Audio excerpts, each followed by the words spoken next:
Hello. As survivors who thrive, we want to be nourishing our bodies with whole food so that we can reduce our risk of getting cancer again. Hi, I'm Nick from Naturally Nick, and today I want to take a look at carbohydrates.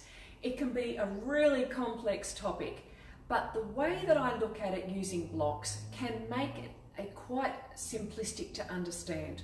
So what you've got here today is we've got simple carbohydrates, we've got processed carbohydrates, and we've got complex carbohydrates. So carbohydrates are basically made up of glucose, which is represented by the blue. So when we have a look at the simple carbohydrates though, you'll notice that we've got a blue and a pink. Well, the pink represents fructose, because sugar, the white stuff, is actually made up of one glucose molecule and one fructose molecule.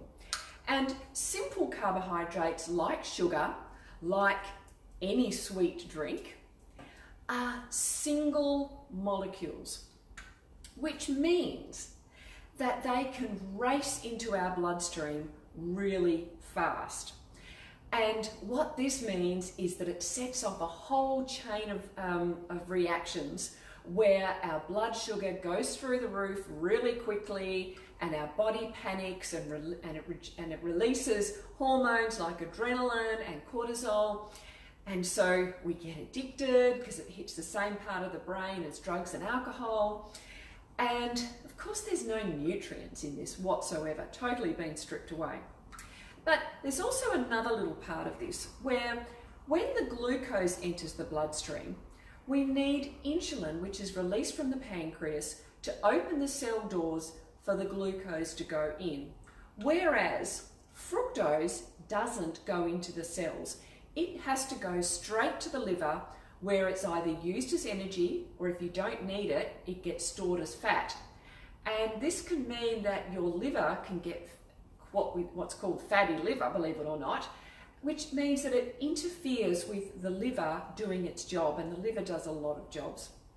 Now, the other thing about fructose is that this is the sugar in fruit, but it's only the sugar in fruit juice, because what you're going to find out later is that whole fruit is actually a complex carbohydrate.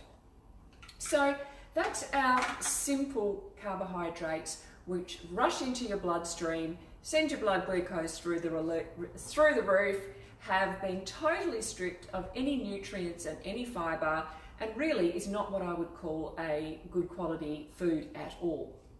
So next we have the processed carbohydrates, and these can be likened to chains of glucose. So as you can see, rather than being a single molecule, coming in chains means that it takes the body a little bit longer to break it down into that one single molecule that can be absorbed into the bloodstream.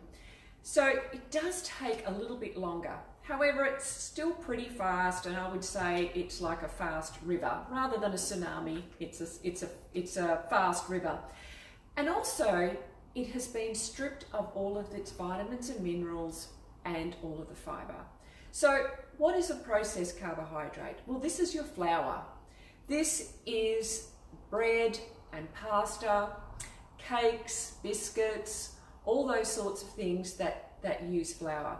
So pretty much foods that don't hold much nutrients at all.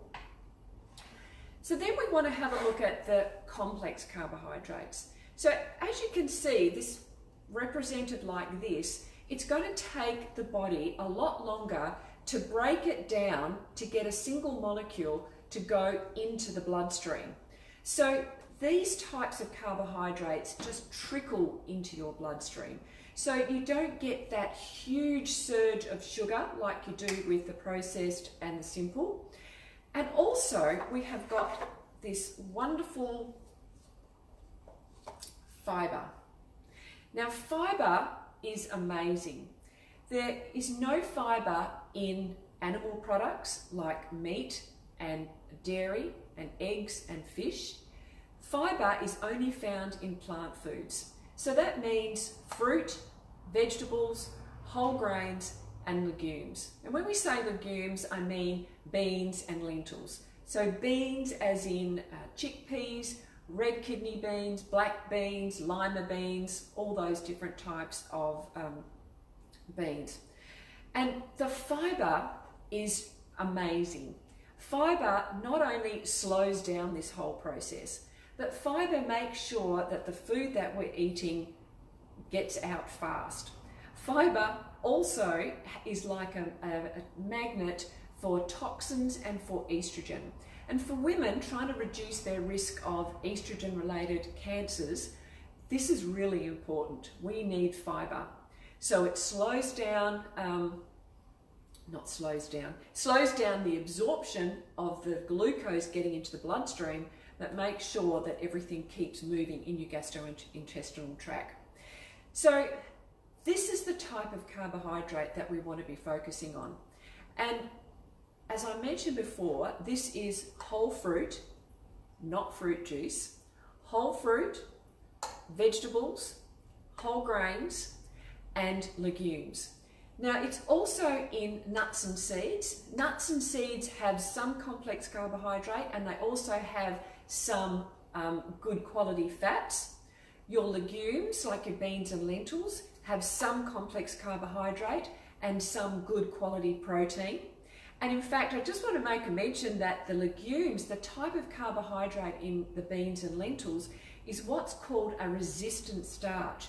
And this means that it actually resists being absorbed in the small intestine, so it doesn't make its way into your bloodstream. It resists being absorbed and it makes its way down to your large intestine, where it feeds your good gut bacteria. So yes, it's a win-win. So I hope you enjoyed that little bit of an overview, and it just gives you a little bit of a better understanding of carbohydrates and how we want to be focusing on the complex carbohydrates and making sure that these are the ones that we focus on in our diets that are going to nourish us to reduce our risk of getting cancer again. Now, please ask any questions in the comments below, and I look forward to talking to you next week. Bye.